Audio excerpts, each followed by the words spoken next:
My DMs have been flooding for the past week about Monsters, the Lyle and Erik Menendez story. How did I meet Nicholas Alexander Chavez and Koch?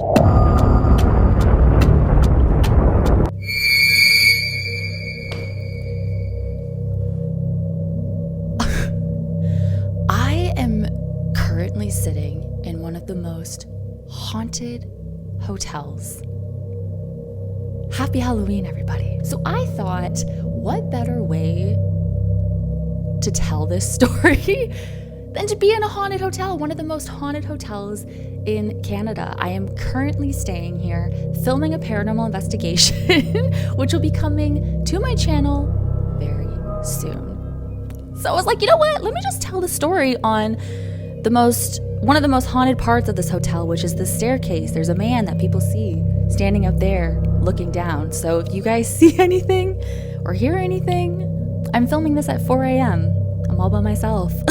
So the vibes in here are immaculate and they're absolutely terrifying, but let's get into the story because everyone's like, girl, how did you meet them? How did this come about? Everyone wants to know the conversation that I had with Nicholas. So I'm going to give it to you guys. This is a very special video. Let me know if you have finished Monsters, by the way. I still haven't. I'm on the last episode. There's been a lot going on, y'all. I'm keeping busy this Halloween season. So anyways, let's get into it. So it all began, I was invited by Netflix Canada to attend a Q&A live recording with the stars of Monsters, the Lyle and Erik Menendez story. And I couldn't believe it. I was so excited because I've been watching the show and it's just so weird because I've been binge watching it, even though I haven't finished it yet, that week, and then seeing them in person, it's just crazy. So anyways, I'm like, hell yeah, I'm totally in. I RSVP'd. I was so excited. I got to the Netflix building and I met one of my friends, Emily, and we were sitting on a bench together just waiting because we were a bit early. We were the first ones there. And it's just so crazy. I can't believe it. So we were sitting on a bench just talking about the show, talking about the first episode in particular. All of a sudden, Nicholas and Cooper walk out of this doorway, and it's super fast, but they walk right by us. And I see Nicholas first, he's talking to somebody, but then I see Cooper, and I just kind of like do a little wave, and he goes, and I'm like, ah, like what the heck? So they walked by, and I was in shock, and I was saying to Emily, I said, what the heck? Like, what are the chances? I mean, obviously we knew that they were going to be there because that's the whole point why we were there, to watch the live recording of this interview. And it was very intimate too. There was like, 50 people or less in the audience? Not even. Like 30 people? So that's when I first saw them, and I was texting my mom because my mom has been watching the show as well. So I was like, oh my God, like they just walked right by me, and So now let's get into the interview. I will also include a lot of the video footage that I did take of the interview, and I will put it in this video as well. It is on my Instagram too, some parts of it, at BrittanyCrab44 if you want to go follow me on there, but also subscribe on my channel. Subscribe to my channel first before you follow me on Instagram. Thank you so much for all spooky paranormal content. It's what I do. I love I'm just telling the story on a freaking haunted staircase in the freaking haunted lobby. It's giving The Shining. It's giving The Stanley, low-key. Did you guys hear that? There's like movement or something. I don't know. Anyways, okay, let's get into the Q&A. Was amazing. It's just always cool to hear behind the scenes. Cooper really touched on the fifth episode, that 35-minute monologue, which I was really hoping he would talk about. When I got the part in June, I got the first 5 scripts, so I had the script for a very long time. We didn't shoot it until I think the end of March. So I read the script every day. I read it before I went to bed. And I really just made sure that all the stories that he tells, all the memories that he recounts, I made sure that I got very, very specific in the details of what everything looked like, what clothes was I wearing, what day was it, what was the weather like, who was I talking to, what did they look like, and what did the room look like, and all of those details, getting them so specific so that the memories felt so real to me when I did go and recount them on the day, and so that I had an emotional attachment to the memories that I was telling, or that he was telling. And then, yeah, I mean, we had one rehearsal with Ari and myself and Michael Uppendahl, our director, and Ian Brennan, who wrote the script, and we did it one time, and everyone was very moved by it, and Michael was just like, okay, let's shoot it. And then we did it over 2 days. The first day was 4 takes. We had a couple of stop and starts because of camera technicalities, and then the second day was 4 takes, and they chose the very last take. I mean, that's incredible, but also, living in that moment and bringing up, working so hard to kind of have that emotional memory and doing it all day for 2 days. Yeah, I It's mean, a lot. Okay, there we go. Yeah, I mean, but when you think about doing a play, it's like you go up on stage and you can't mess up. You know, the show kind of must go on. You can't be like, oh, let me go back and redo it. So, you know, I think in that sense, I enjoyed it. I enjoy doing theater. I grew up doing theater, and so getting that script was really such a gift. And the one thing that I don't love about film and TV is you do a scene for maybe 2-3 pages, you get 3 minutes to be in your character, and then cut, and then you have to do it all over again. But for this, it's like you really get to live through all of those experiences and really get deep into it to where you sort of black out. You're just in the moment. And I also had such a brilliant, amazing, generous scene partner, Ari Grainer, who just, isn't she so fucking fantastic? Sorry, I'm cussing.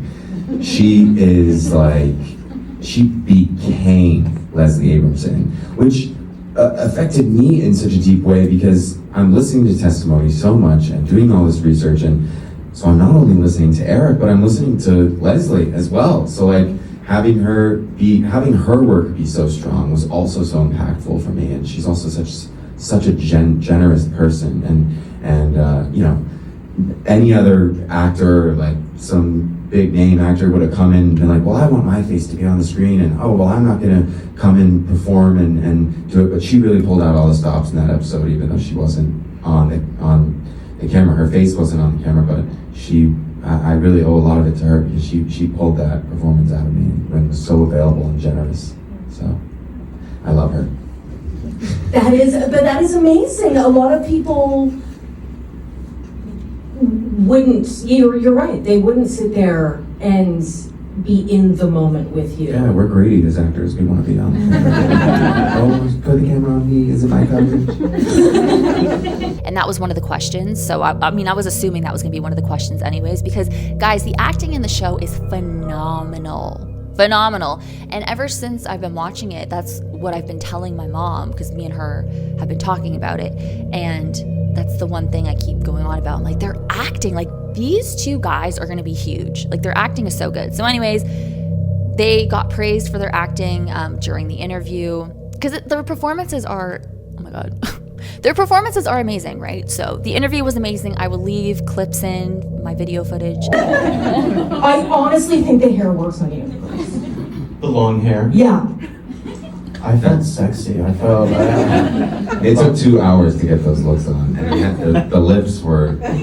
I just remember the throbbing headache. Oh, because yeah. your skin is pulled They so had this tightly tape back. that they stuck on our heads that pulled, like they basically gave us a facelift with this tape. And then the lips were on. I mean, you look damn good, Cooper. Those days were fun. So anyways, after that, I would say it was like 30 minutes or so, the Q&A. I was in the best seat in the house, like front row. When you look at my video footage, that is how close they were to me. There was no zoom in, no nothing. Like, that is how close they were to me. So after that, I met up with my friend and I was like, do you think we're gonna meet them? But they kind of were rushed off the stage pretty quickly. So I was like, okay, maybe they had, There's a lot of press going on. A lot is going on with the show and the Lyle and Erik Menendez case. Like right now, it's a really hot topic, right? What in the heck is going on? So anyways, I'm turning the corner to go to the Netflix reception, and I see Nicholas walking by, and I was like, I want to add this in as well. When I was on my way to Netflix, I was affirming in my head, I'm going to meet Nicholas. I'm going to meet Nicholas. Of course I'm going to meet Nicholas. That's what I kept on saying, and I met him. So anyways, I'm going to the reception. I see Nicholas pass by. So I'm like, so I go. I want to be cool. I want to be professional, of course. But I see him and he's talking to a few other people. So I'm like, you know what? I'm just going to kind of wait, but seem like, I don't want to hover. But he saw me. We made eye contact. So he knew like, okay, I'm going to meet this girl like after I'm talking to this person. So after he was talking to this guy, he looks at me, he goes, hi. And I say, hi, I'm Brittany. We shake hands. And I told him, I said, I just want you to know that your acting in the show is phenomenal. Like you should win every award there is. Your performance is absolutely amazing. He was like, thank you so much. And then this is just typical Brittany, right? If you are an OG, you just understand me. But I've never heard of Nicholas before. I've never seen him. So I told him, I said, I've never seen you before. This is my first time seeing you, seeing your performance and just seeing you acting. And I told him, I said, when I first saw you, I thought you were Tom Riddle from Harry Potter and not Chamber of Secrets Tom Riddle. If you know, you know. Half-Blood Prince Tom Riddle. That is my Tom Riddle. Like the Tom Riddle, Frank. His name is Frank. Frank Delane. Pretty sure that's his name. Frank is his real name, like his first name, but I think it's Delane. It's pronounced Delane. Dylan. Let's just say Frank Delane. That sounds better. So yes, I thought he was Frank Delane. Like I was in the library the other night in the restricted section, and I came across something rather odd about a bit of rare magic. It's called, as I understand it, a Horcrux.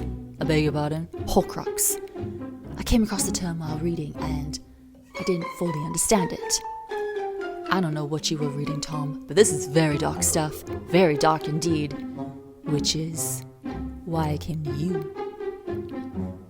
That is Tom. I was about to swear. That is Tom Riddle. That is my Tom Riddle. Half-Blood Prince, Frank Delane. So anyways, I said to him, I thought you were Frank Delane. Like I thought you were Tom Riddle when I first saw you. So I was very excited because Tom Riddle is my favorite character in Harry Potter. So anyways, he was laughing and he was smiling and he was like, I've never heard that before, but I do see it. So he sees it. I don't know. So, I don't even know why I said that. But that's really what I thought. When I first watched the show, the first episode, and I saw him on screen, he thought it was funny. And then I told him, I said, you should play Tom Riddle. Like, if they make a Tom Riddle series, because you know how there's a Harry Potter series coming out? We need a Tom Riddle series. The origin of Voldemort. Like, we need that, right? And I think he would be perfect for that. So anyways, he just said thank you, and he says, he's never been told that before, but he does see it. I just can't believe I said that. I was like, I thought you were Tom Riddle. But anyways, I asked him if we can get a picture, and he said, yeah, of course. So I got my picture that everyone's been freaking out over, which I think it's so funny. It's crazy. I can't believe I met him. It was unfortunate I wasn't able to meet Cooper, but he left pretty quick after the Q&A, but he did wave. I did get to see him come out of that doorway, and he seems like he has such great energy too. So that is my story. That is what I said. And I just said, it's nice meeting you. Oh, and I also told him, I said, I just started episode 6, because at the time when I was talking to him, I just started episode 6. And he's like, oh. Okay. But I haven't even finished it yet. I'm on the last episode now. So anyways, that is my story, how I met Nicholas and how I got to attend the Netflix Q&A, which was really exciting. So Netflix Canada, if you're watching this, thank you so much. Like, it was so fun. Thank you. And it was just such a cool experience. And it's just so crazy when you're watching a show and you're so into it, and then all of a sudden they're standing right in front of you.